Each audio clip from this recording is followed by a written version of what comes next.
Go ahead and continue building our organization here, and we'll add the rest of the users in our groups so we can actually go in later and apply some group policy, and we'll look at some different permissions and things. Let's create some new people.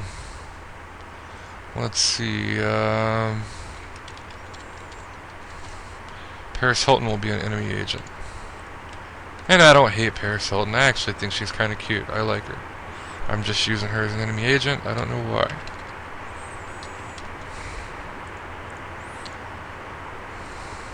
So don't think I'm a Paris Hilton hater, please. In our research, let's go ahead and we'll add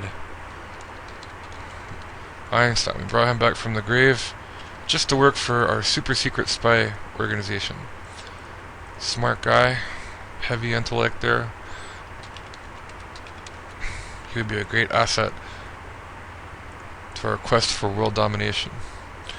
Another guy that was brilliant and often considered a crackpot, but I think just misunderstood as Tesla.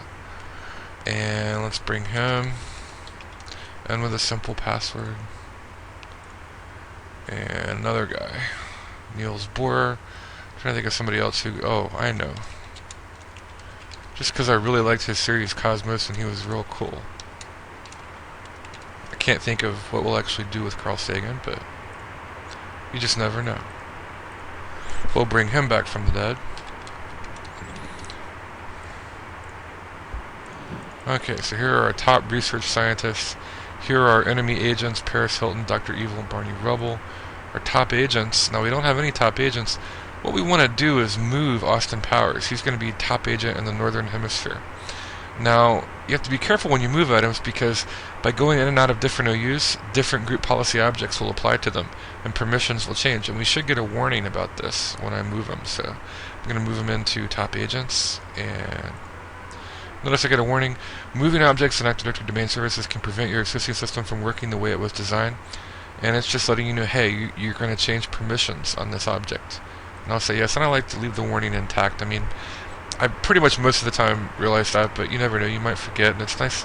It's just nice when Active Directory reminds you of things. It can be so polite sometimes, and forgiving of our human inconsistencies. Now let's create some groups, and we'll assign some permissions. We want to follow Microsoft's AGUDLP strategy.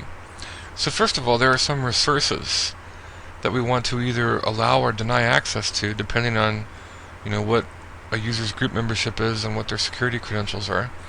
And that is the folder Secret Plans, has a Doomsday device and a teleporter. And there's the top secret folder, Biowarfare Death Phase, MK Ultra, Mind Control, Monarch Mind Control, Nuclear Weapons, and World Domination. If you're ever bored one night, type in Monarch Mind Control in Google and stay up all night cowering with paranoia and wondering if it could be true. I don't think they actually produced a successful Manchurian candidate, but if they did, then how would we know? Because if they were successful, then no one would know they were a Manchurian candidate, and who knows, maybe they have. But it is kind of interesting bit of history. They did really mess some people up back then. They were experimenting with LSD and just different psychological and brainwashing techniques. And they messed up one lady so bad she forgot how to talk and couldn't feed herself, had to learn how to basically, feed herself, talk, go to the bathroom all over again. Pretty interesting stuff. Pretty amazing what what the human mind can withstand. In this case, we want to assign permissions to these objects. So let's go into Active Directory users and computers. And what we want to do is we've added the users. That's the A part, and we'll just work in the Northern Hemisphere for now.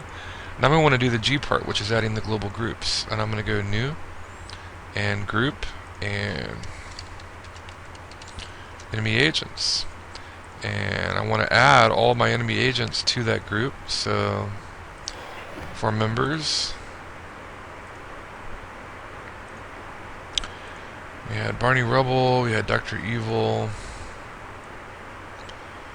Who else was our enemy agent? Paris Hilton. Alright, so we had those three. And I want to go to research, and I'm going to create a new global group. And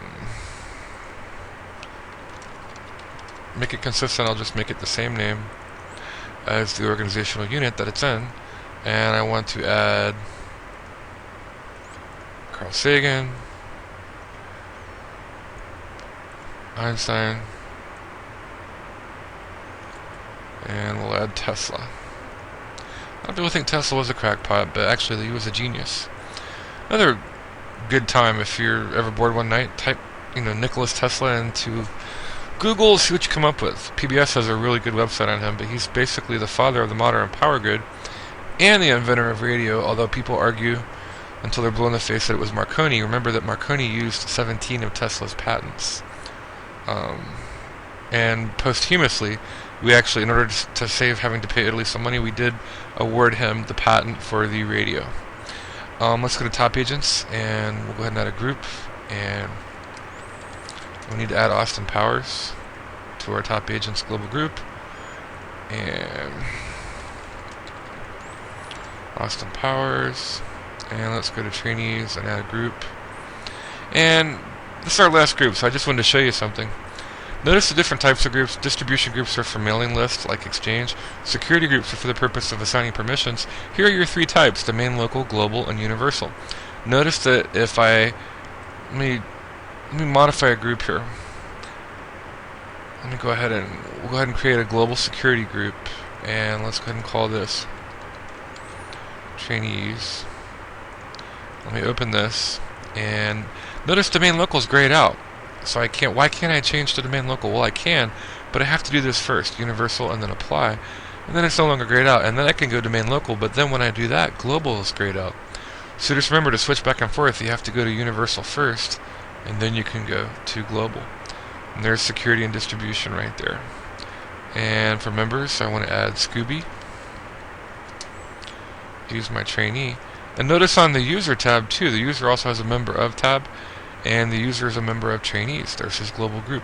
Now he's also a member of domain users. By default, all of our agents are members of domain users. Everyone's added to that group by default when they're created. So user can be a member of multiple groups, many groups, and each of those groups may have different sets of permissions, but that user gets the cumulative set of permissions. And it's the most permissive accumulation of those permissions. In other words, if the user is a member of domain users and they can't access a folder, but the user is also a member of research and they can, then the user will be able to access that folder. The only exception to that rule is when you explicitly deny a group or user permission on something.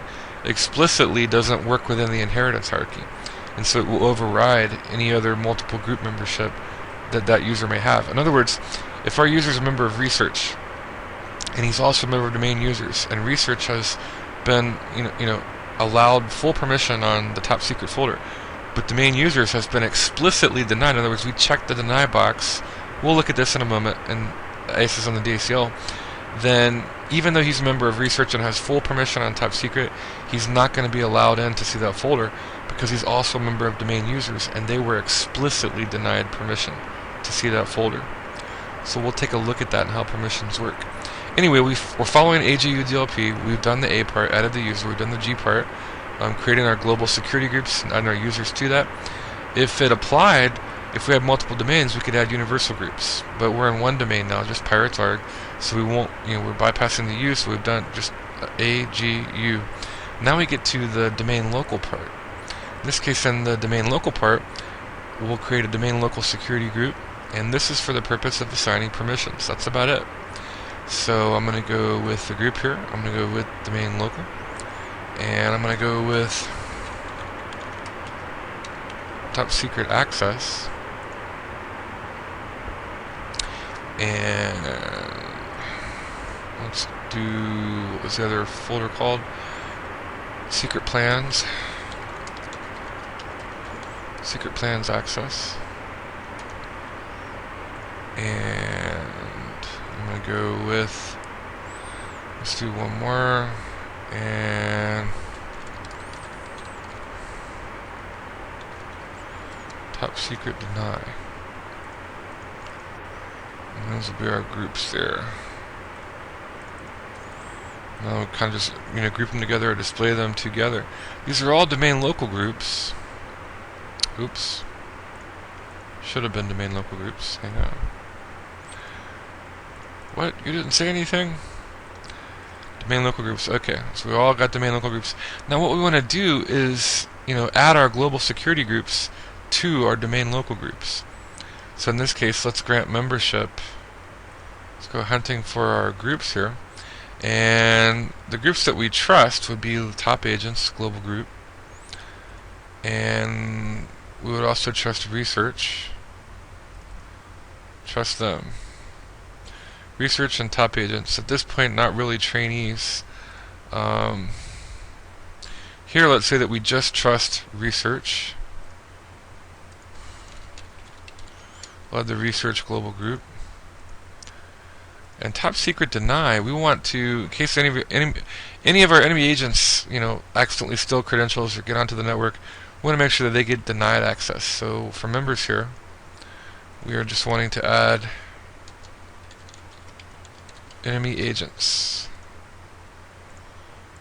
Okay. So now I've got the A down, the G down, the U down, and the DL down. Now all we have to do is the P part of our AGUDLP, and that's assign permissions to the domain local groups. So in order to do that, I'm going to go over here and let's go to my computer and let's go here to top secret first, and we're going to pull up properties. We want to edit the DACL. Now if you don't see a security tab, what's going on is you didn't enable that option. You have to go down here and uncheck use sharing wizard, and then that will enable you to see the security tab to edit ACEs on the DACL. Another thing I also like to do is I like to check this, show hidden files, and uncheck. I like to see my file extensions and system files. So 2008 and Vista will try to hide that from you. You may want to choose to uncheck that and modify that just so you can see everything that you're looking at. Notice all my hidden files are displayed and the file extensions. That helps me. It might be confusing to some, but that helps me as a system administrator diagnose problems or kind of understand what's going on in a system at a glance. So we want to do that. We want to go to properties and security tab, and let's modify some entries on the DACL. So I'm going to edit, and I want to add my domain local group, top secret access. And I'm going to give top secret access full control here. Okay. And I'm going to go over to, let's go over to secret plans. And in secret plans, I'm going to go over and I'm going to add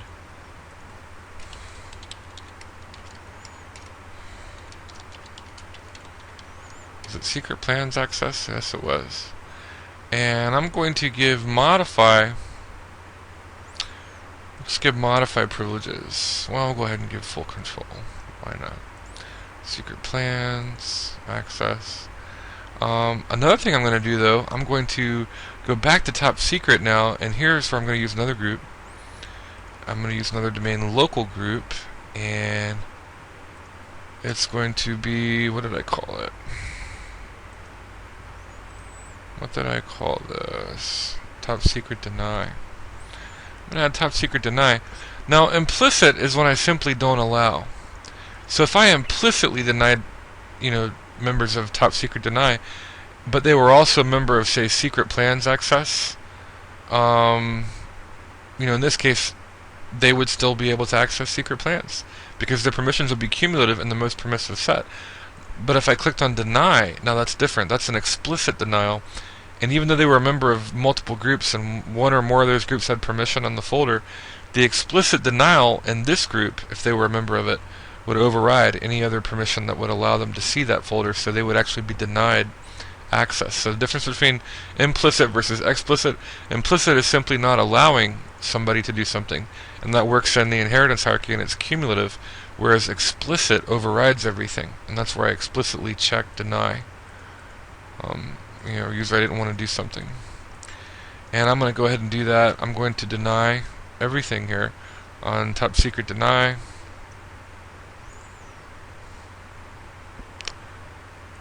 And then notice, 2008 wormy there. I'm setting permissions in that entry.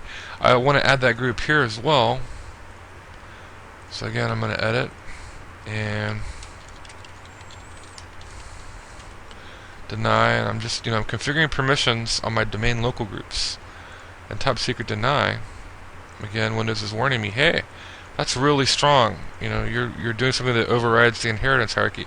Not a good idea. Microsoft says try to avoid using deny as much as possible. I mean, occasionally you have to.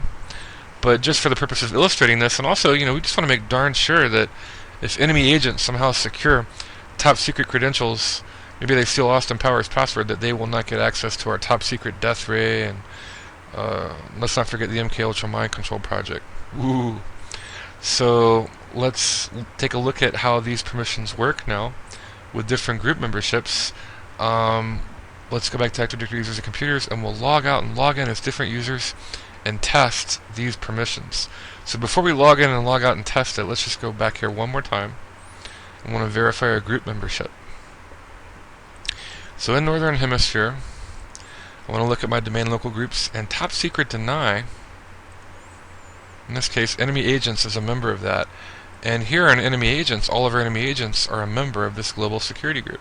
So that way we can control permission just by this one group here, this domain local group, because added to it is this global group, and all the users are added in turn to that global group. So it simplifies permissions, and it also makes your environment run smoother, Active Directory runs smoother, because there are less ACEs to process on DCLs for items when you combine things into groups instead of adding, it's much better than trying to add 100 different individual users and set ACEs on the DCL for each one of those. Same thing for research. So if we were to go here and secret plans access, notice that research is there. And if we go to research, all of our scientists are a member of the research global security group. So that, again, this is how we control permissions using AGUDLP. Sorry, I'm at top secret access. If we go to top secret access, research and top agents. Now, cumulatively, top agents, will have permission on this folder. They will not have permission on the secret plans folder because they weren't added. Just our research scientists do. Enemy agents, on the other hand, they're going to be explicitly denied. Not just if we implicitly denied that they would not have access to the folder, because we're not going to make them a member of secret plans or top secret. But let's just say that we'll pretend by accident that somehow one of our enemy agents comes in and impersonates Dr. Evil, because he's really good at this. So Dr. Evil comes in, and he's going to impersonate somebody, and he's going to seek to gain access to research. And we'll go down and add him to the research group. Okay, so now he's a member of 3 groups. This group would give him permission to access his folders. That would make him a dangerous mole within our organization. But we've thought of that. We've made him a member of enemy agents. Enemy agents will override his cumulative permissions because he's explicitly denied permission to see those folders in this group. And we'll just take a look at, we'll log out, log in as different users. We'll take a look at that and see how that works. Okay, we're going to log off.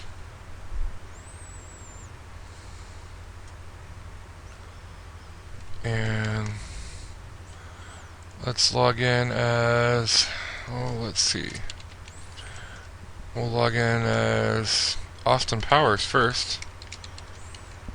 And he's got permission on the top secret folder. Cumulative permission. Let's see what permission he has. So he'll log on locally. Now that he's got log on locally privilege.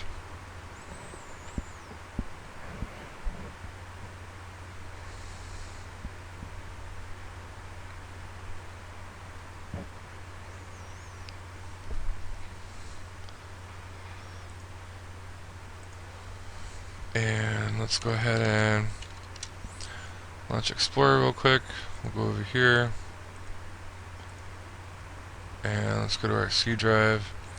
And let's go on top secret. And we have permission. Yuck, yuck, sick. And we can see our germ warfare documents and super secret death rays. There's Gort's death ray. Gort, the indestructible robot from The Day the Earth Stood Still. The Manchurian Candidate, Oswald kills Kennedy. I think he was a Manchurian Candidate. We'd never know. There's Paris Hilton. She's programmed probably to assassinate the next, who knows, maybe like the next, some member of Congress or something. Do you think Paris Hilton's evil? I don't think she's evil. I just think she's a programmed, mind-controlled Manchurian candidate for taking care of somebody famous. Maybe not. Okay, so we can tell that Austin Powers has full access on Top Secret. Now, Secret Plans, again, he's got access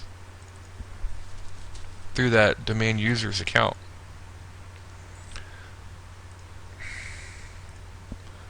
So let's log out, and let's do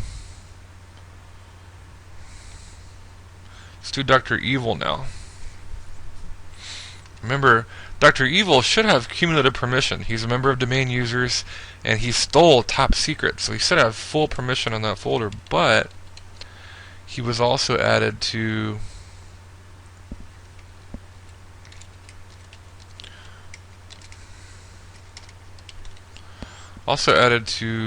the group, the Top Secret Deny group, and that group has been explicitly denied permission for that resource or for that folder.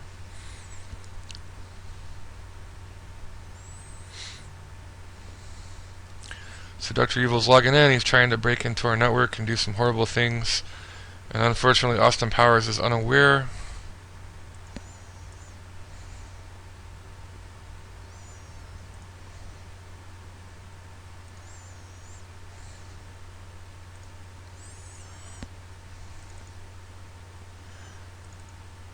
Now notice you don't currently have permission to access this folder.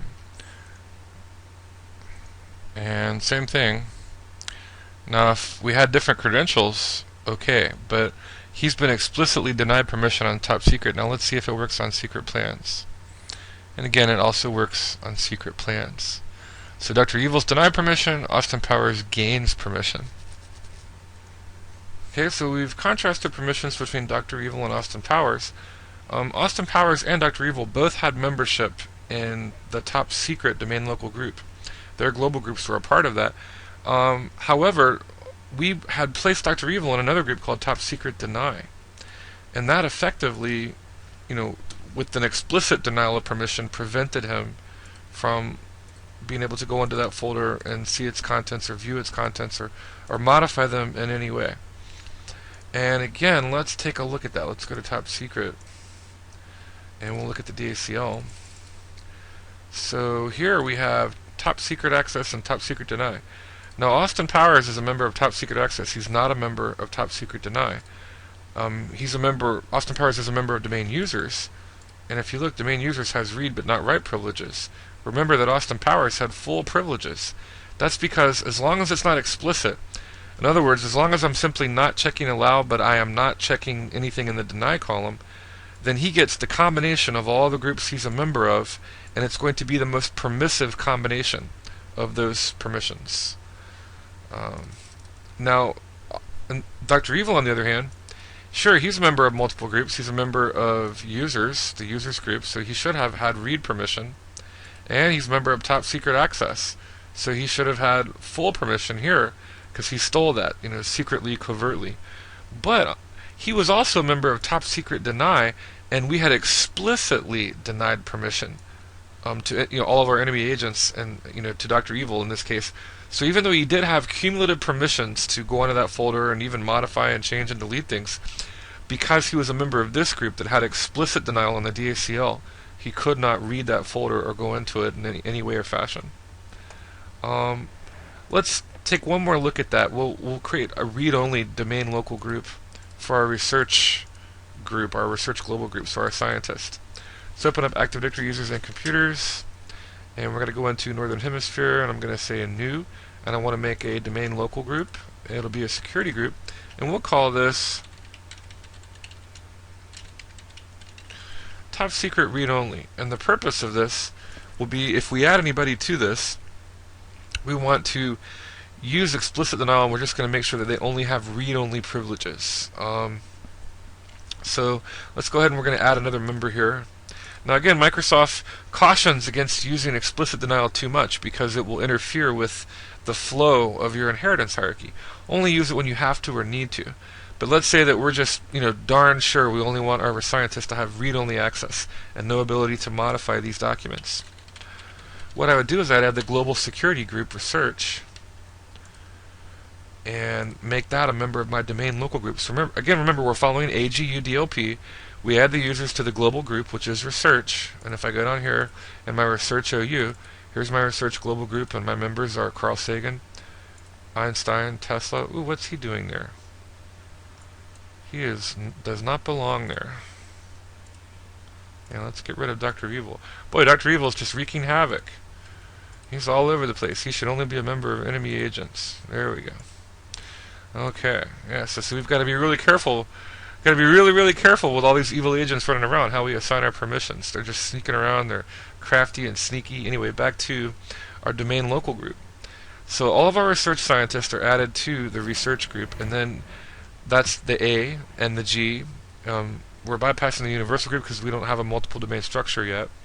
And now we're going to domain local group. Our domain local group is top secret read only. And we've added the global security group research to that. So this is what we'll actually add to the DACL of top secret to control it, or to modify the effective permissions. And so I'm going to go to top secret, I'm going to go to properties, I'm going to go to the security tab, and I'm going to go to edit, and I'm going to add my new group, and top secret read only. And in this case, let's look at the difference between implicit versus explicit denial. So we will simply implicitly deny. In other words, we'll just uncheck allow, but we're not going to explicitly deny. We're not going to check any of these deny boxes here. And what will happen is, look, we'll use Tesla. He's one of our research scientists. He's a member of multiple groups. Domain users is allowed read access. So even if you were a member of only these two groups, he would be allowed read access if he logged out and logged in, just because he has cumulative permission of both those groups. Not read only, I'm sorry, but I meant top secret access. So domain users, but he's also a member of top secret access, and top secret access has full control, modify all the permission. So he's going to get the most permissive set that accumulates from his multiple group membership. So in this case, even though I'm implicitly denying it here, and he's a member of this group, because he's a member of this group, he's going to have full permission. Only if we went in and explicitly denied top secret read only, write and modify privileges, would he be restricted to write. So let's test that out real quick. We'll just implicitly deny him. We've added it to the DACL, and we're going to log out.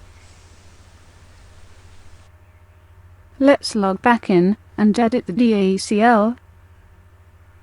Okay, now we're going to look at top secret. We want to edit the access control entry on the DACL for this object.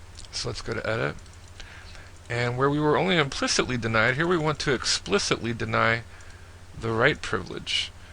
And we'll allow read and execute listing folder contents, but this will prevent us from actually being able to save any information in the file. So even though research is a member of top secret access, which has full permission, and they're a member of domain users, which has only implicitly denied but not explicitly denied permission, they're also a member of top secret read only. And in this case, they have been explicitly denied write permission. So let's log out and we'll see how this works. And now let's log out. We'll log back in as Tesla and see if indeed we are prevented from saving information to the file, so that we're denied write permission. Switch users. I want to go pirates. ARG. Tesla. Simple password.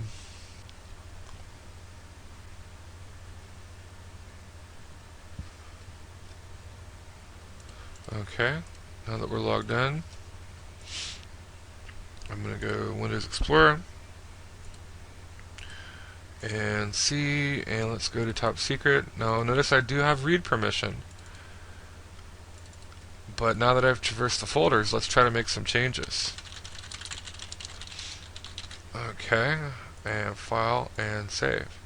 All of a sudden it cannot create the file. So here I'm prevented from changing the information. Now I could save it as a different document, but I'm not allowed to modify this document. And let's try that on some of the other objects here. So we'll go to death rays. Gort's death ray. We'll say Gort versus Terminator. And again, I should not be allowed permission. See? In this case, I'm denied permission. Because even though my permission is cumulative, I have an explicit denial. And, Tesla is a member of the Global Security Group Research, which is a member of the Domain Local Group, Top Secret Read Only.